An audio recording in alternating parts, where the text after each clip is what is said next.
Question number 18 है, find the number of natural number between 101 and 999 which are divisible by 2 and 5 both. पहले तो 2-3 बार question पढ़िएगा, इसका मतलब समझिएगा, फिर उसके बाद शुरू करिएगा करना।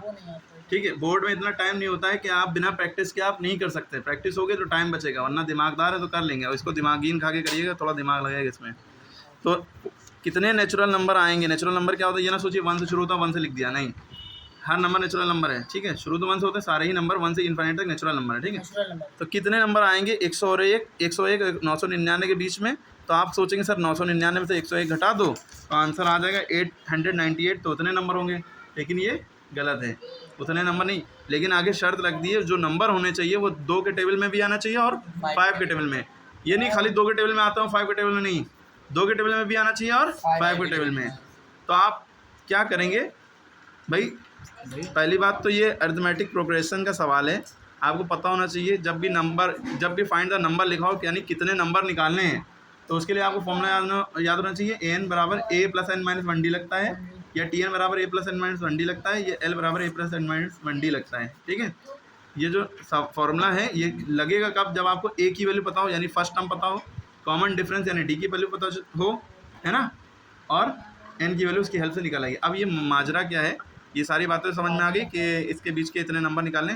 तो आपने सोचना शुरू किया कि 101 से बड़ा कौन सा ऐसा नंबर है जो 2 के टेबल में भी आता है और 5 के टेबल में भी आता है। 110। अब आपने सोचना देखिए कैसे शुरू किया, आपने दिमाग लगाया, काटम बेटी करी।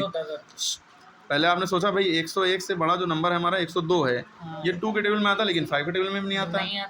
ठीक, 103, अरे 103 ना 2 में आता ना 5 में, ना 104 2 में तो आता है 104 लेकिन 5 में नहीं आता है, 105 5 में आता है लेकिन 2 में नहीं आता है। ऐसे करते करते आप पहुंच गए 110 पे।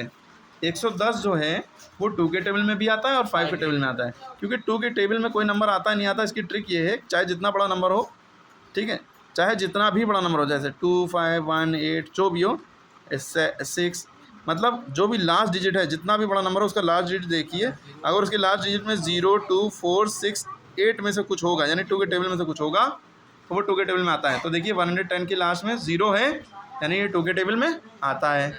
और 5 की ट्रिक ये है कि लास्ट में क्या आना चाहिए, या तो 5 है या तो 0। तो अगर 5 यहाँ पे आता है 105 लिखते तो 5 के टेबल में तो आएगा लेकिन 2 के टेबल में नहीं आएगा। कंडीशन क्या है कि 5 और 2 दोनों के टेबल में आना चाहिए। तो हमने क्या किया, 110 जो है 5 की कंडीशन फुलफिल हो रही है कि ये 0 है तो 5 के टेबल में आता है, तो 2 और 5 दोनों के टेबल में आता है।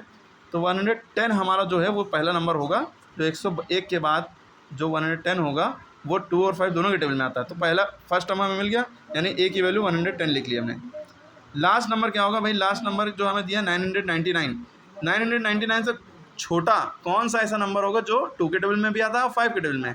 तो आपको सोचते रहेंगे आप, है ना, दिमाग लगाएंगे। सबसे बढ़िया है कि 990 लिख दिए, 999 में से 990 इसके लास्ट डिजिट 0 है, 2 के टेबल में भी आता है 5 के टेबल में, दोनों में आता है। ठीक, अब आपको इतना तो समझ में आ गया होगा कि 10-10 का गैप होगा। 110 है तो अगला नंबर 120 होगा जो 2 और 5 दोनों के टेबल में आता है।